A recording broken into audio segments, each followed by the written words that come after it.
if you got a dollar, well, just lousy down. Know that I got rhythm that could suit your budget fine. Hey, it's Patrick with Trusty Huckster Mercantile. Welcome to my channel, and welcome to the July drop sale hop, sponsored by or hosted by Beth of Carolina Princess Sweet Treats and Pretties. I'm doing something a little bit different this month. I'm pulling all of the cruise ship menus that I have currently posted on my eBay channel, or eBay listings, and actually posting them here at significantly discounted prices. And as part of that, I decided to stand in front of some of the cruise ship menus that are part of my personal collection. These are not for sale, but I still like the looks of them, and I don't show them off very often. So I'm gonna do the video, do my little intro right here. So that's what's coming up in my video. All of the menus will be $10 each. Just give the item number that I list when I show the video, or I'm sorry, when I show the menu. This is a pre-recorded video, so you'll have to stop the video, go into the comment section, and claim the item that you're looking for in the comments. And I will be selling them first come, first served on who I see in the comments. If you're watching this as part of the evening of drop sales, you are pretty much toward the end of the evening. There's only one video coming up after me, that's Angie's Oddities. So when you get to half past the hour, make sure you finish, when you finish with my video, hop over to that channel and watch what she has available. Also go into the description of this video and you'll be able to see all of the other channels that had been participating. And if you are lucky, you can hop over into their individual videos and see what they might have some things still available even after those videos had gone live. So thanks for joining the drop sale hop. Hope you enjoy what I've got on offer. And again, make your claims in the comment section of the video. Talk to you again. Okay, so I'm going to show them in the same order that I have them in the binder. And the number and the little sleeve where it's kept in, that's what you need to give if you want to claim. So this one is M0109. It is the Banff Springs Hotel is on the cover. And this one is a Canadian Pacific, printed in England in 1958. This one is from the Empress of Britain for Thursday, July 28th, 1960. It's the luncheon menu. You've got consomme al riz. I'm not going to be able to read all of these, otherwise I won't get through any of them. Cold section, the menu, crackers, various tea and coffee, special and dietetic dishes, but the date, July 28th, 1960, and then the history of the Banff Springs Hotel. Again, that is M0109. This is M0114. This is a single sheet menu, but it's designed to be folded into a self-mailing postcard. And this one has not been actually folded yet. So this is unused, straight from the cruise, which was cruising an Isle of Isles to Alaska on board the SS North Sea Northland Transportation, A.W. Nickerson Commander, August 12th, 1938. And on the back, there is an image of Petersburg, Alaska, with the logo of Northland Transportation Company. So again, that is M0114. Because I wasn't consistent in my numbering. So this is MN0115. So this is the Canadian Pacific. Again, single sheet. This one is just a cardstock, not a postcard. Again, the Empress of Britain. This one was printed in England, 1955. And this one, there it is. Does have a date on it, Sunday, May 6th, 1956.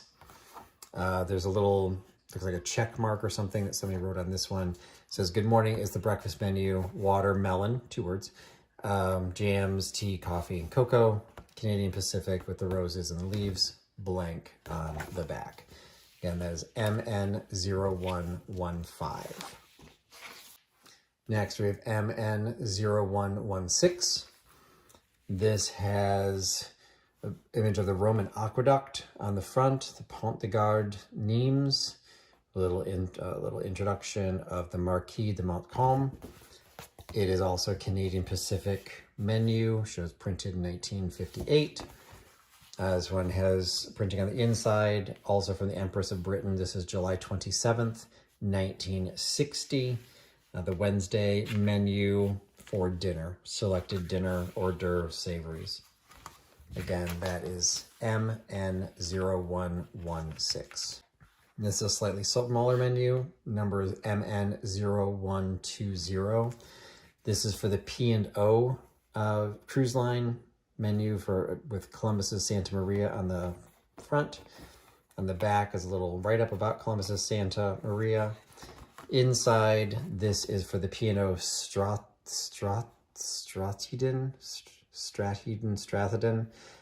June 15th, 1938. So you got a nice older menu here. Also, this is a dinner menu. Selected dinner, tomato juice cocktail, trout, artichokes maybe? Not sure it's spelled that way. Lamb cutlets, and a strawberry sundae. Smaller format, again, fits in the same sleeve as the others. MN0120. This is MN0121.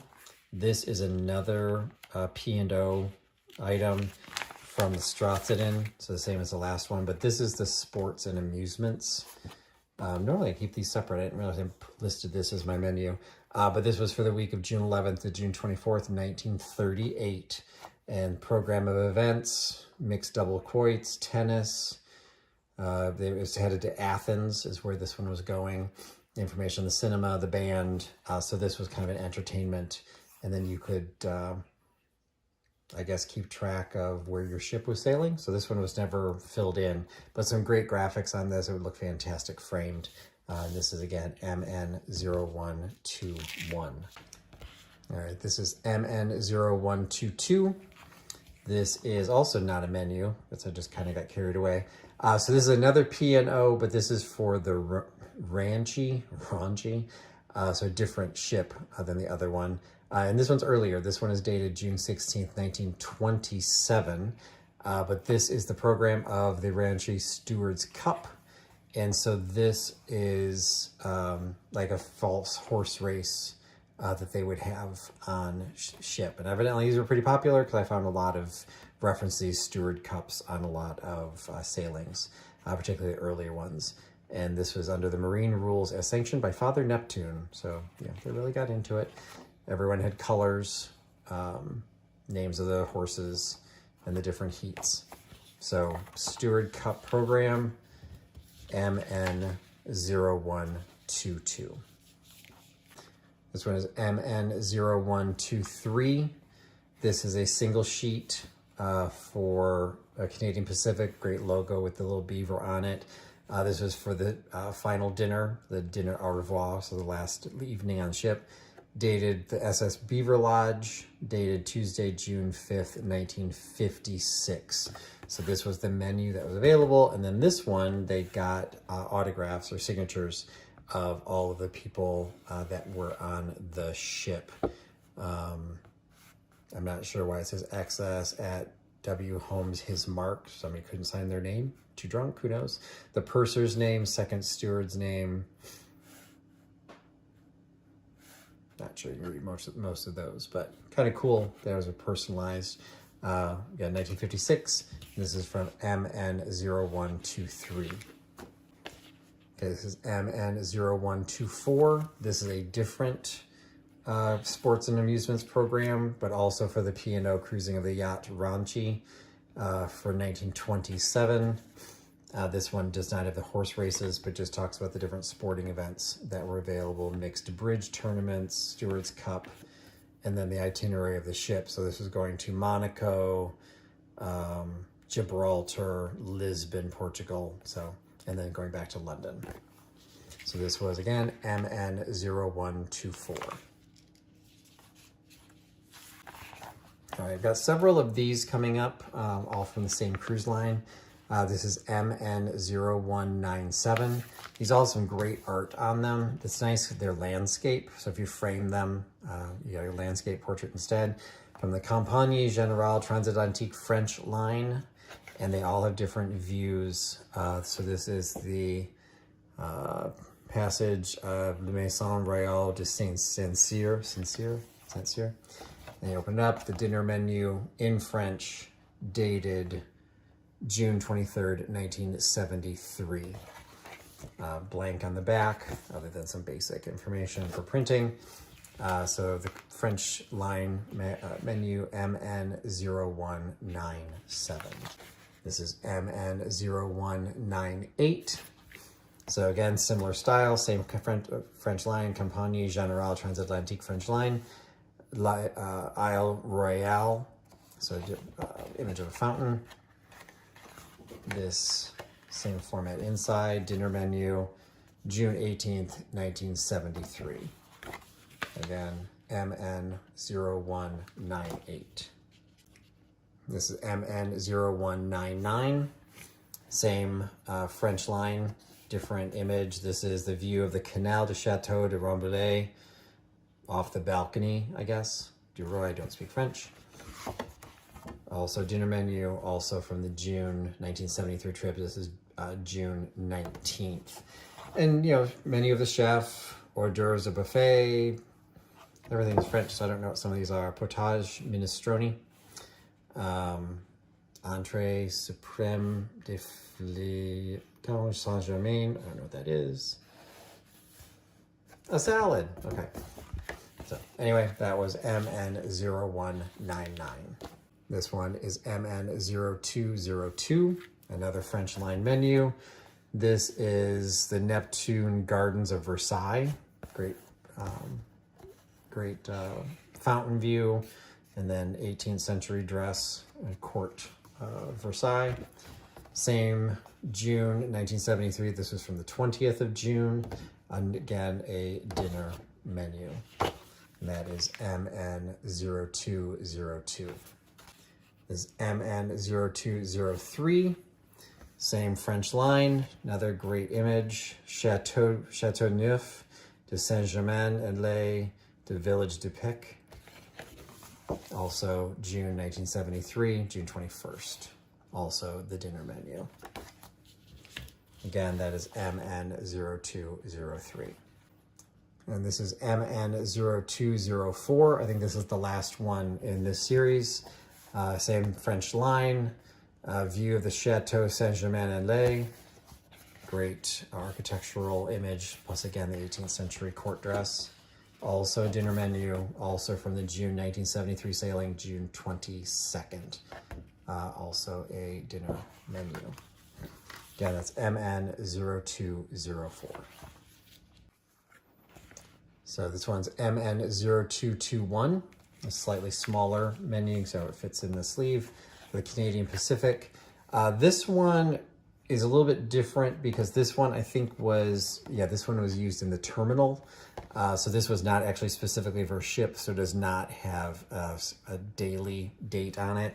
It does show as printed in July of 1953, printed in Canada, but these would have not been changed out for every sailing.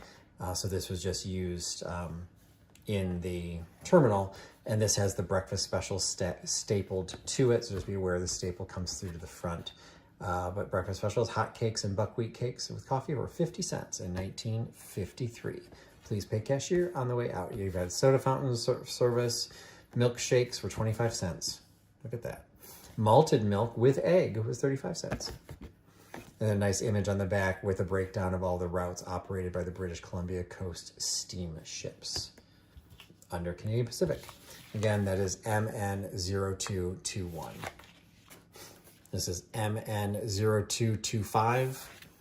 I had this earlier, this style with this illustrated portrait on the front. This is of La Rochelle, Samuel de Champlain, first governor of French Canada.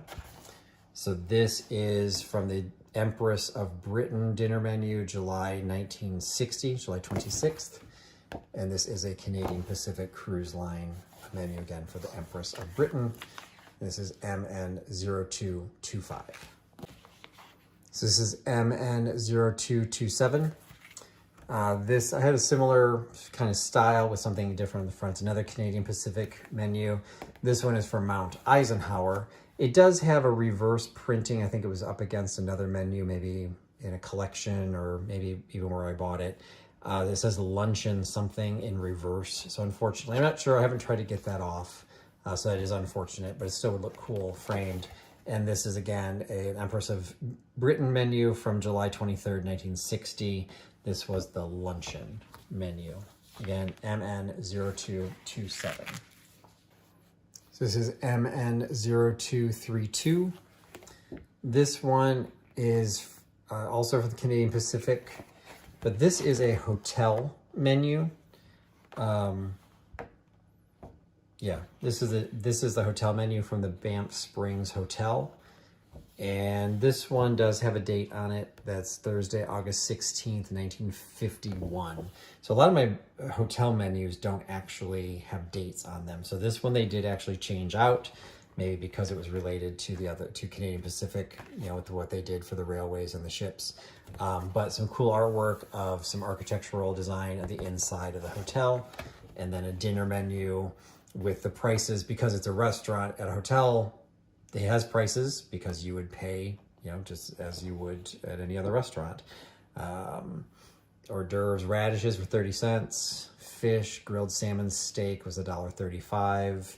Poached eggs were $1. Lamb chops were $1. So that's what life looked like in 1951. And that again is MN0232. And this is MN0235.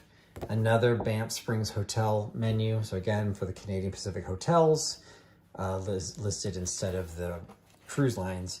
This one has Indian Days at Banff. Great photograph of Indigenous people of Canada. For 4 days every July, Banff recaptures the colorful past of the red man who once held undisputed sway over the peaks and precipices, valleys and rivers of the mountain country now enclosed in Banff National Park. So Banff Springs Hotel. This was the luncheon menu from August 17th, 1951. Similar options, just different photography for a different look if you choose to frame it. And that again was MN235.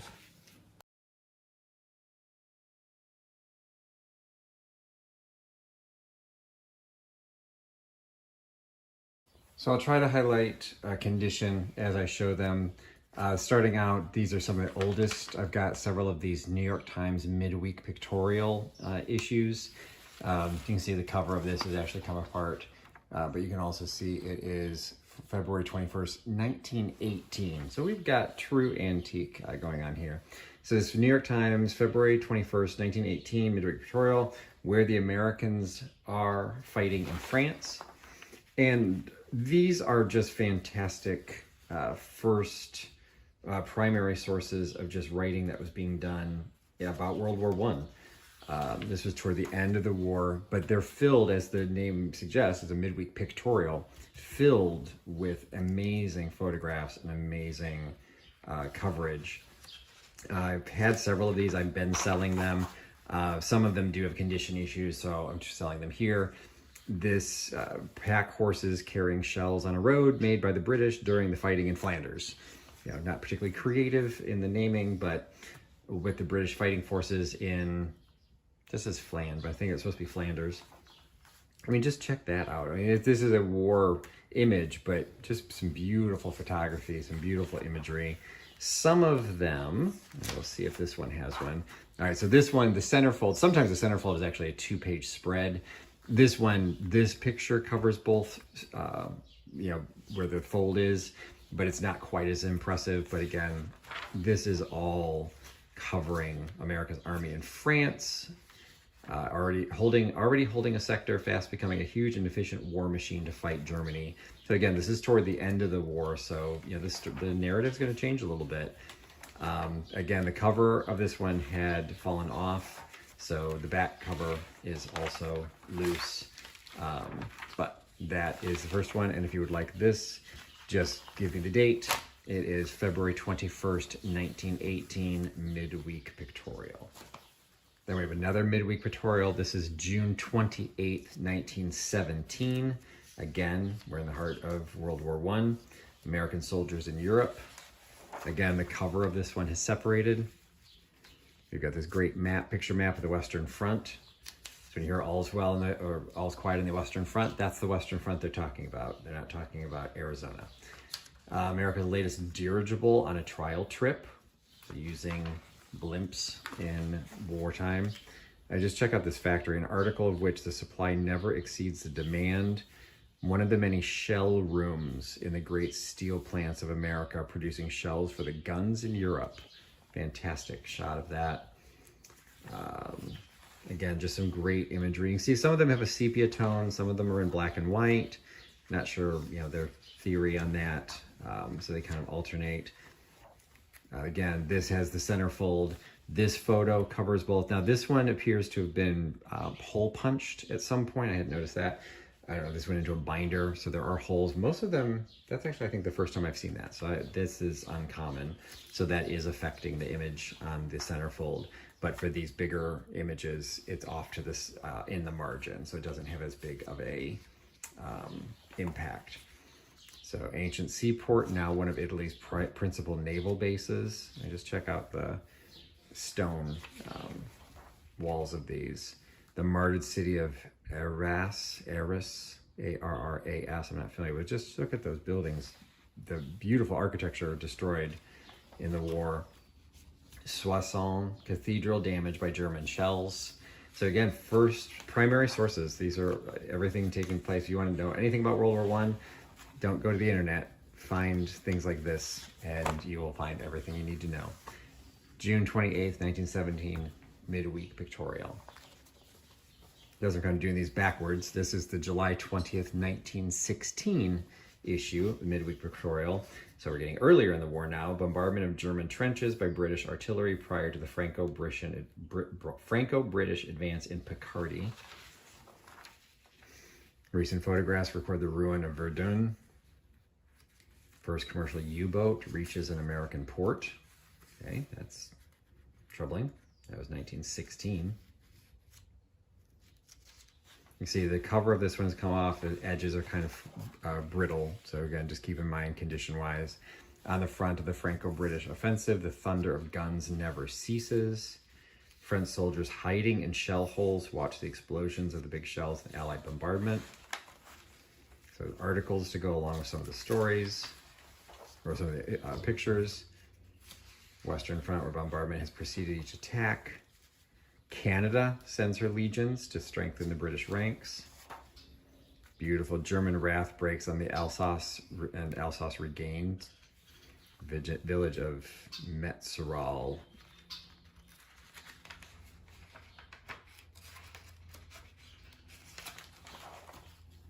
Red Cross dogs of the French army. France treasures relics from her ruined churches.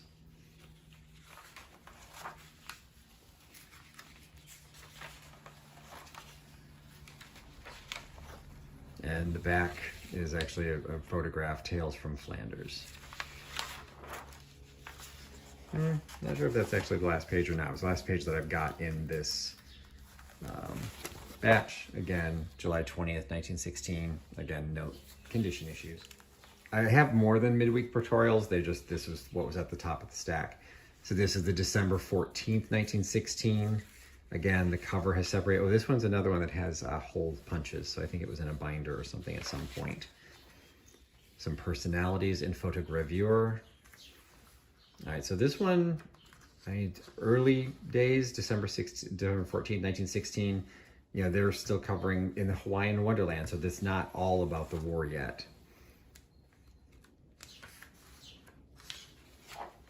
But action and reaction on the Serbian firing line, there's definitely war stuff in here. In a Balkan base hospital, Britain and Serb. Generals of France line up for British honors. All right, so here is a centerfold. Again, unfortunate that the holes were punched, so you do have, but this was to the young soldiers who have died, so a poem.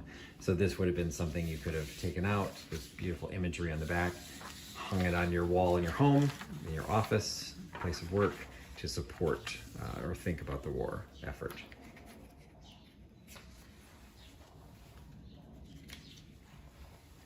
New York Society aids the Russian Bazaar. Just check out the kind of the regional costuming, some tanks and other things. So that is the December 14th, 1916 issue of Midweek Pictorial. All right, something a little bit different. This is Le Petit Parisien from September 30th, 1906. Beautiful color image on the front. I do not speak French. President of the Republic of Marseille, I think is what that says.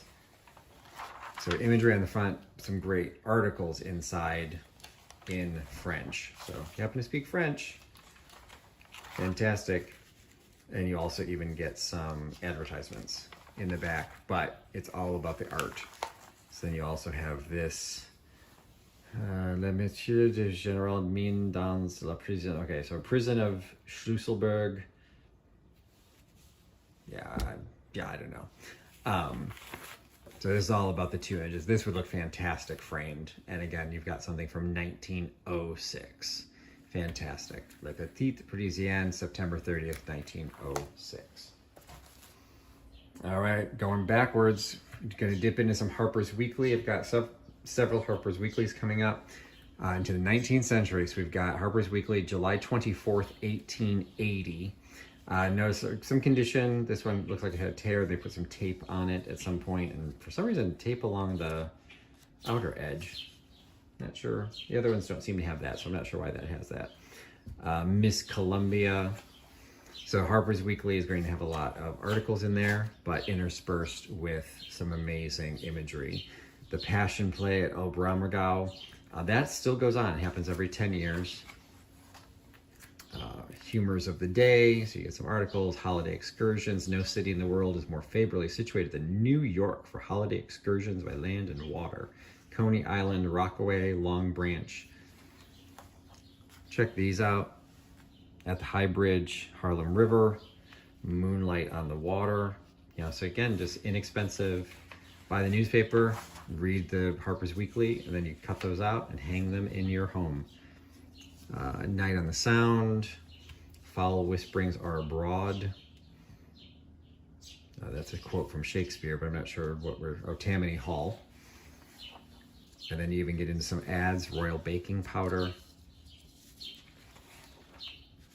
And even some caricature political cartoons. So this is Harper's Weekly, July 24th, 1880. This one is Harper's Weekly, December 22nd, 1877. So this is more pacification. The carpetbaggers are protected. That's a comfort. So we're going back all the way into carpetbagging territory. So we're post-Civil War in Conover is our trust, Florida. Conover, I'm not sure. I don't know my post-Civil War politics. North Carolina Turpentine Distillery. Okay, you don't see that very often. Honorable Alphonso Taft, Secretary of War. And more articles, religious intelligence. This is the date of all the holidays. Check this out. Holy cats. She's fantastic. Alone by A.L. Vernon. See poem. So the poem's in here as well. This is great. This in a frame today. Harper's Weekly. Unfortunately, the date doesn't appear on this, but it's going to be pretty obvious if you frame this that someone's going to know that you're hanging 19th century print work. And then some cool imagery on the back of Native Americans, trading post and fort. So again, this is Harper's Weekly, December 22nd, 1877. Give me a good deal on something I can use. Make me an offer that I just can't refuse. When that sunrise in the morning and there's nothing there to do, will probably be the last time I see you. Woo-hoo! I hope I can abide by your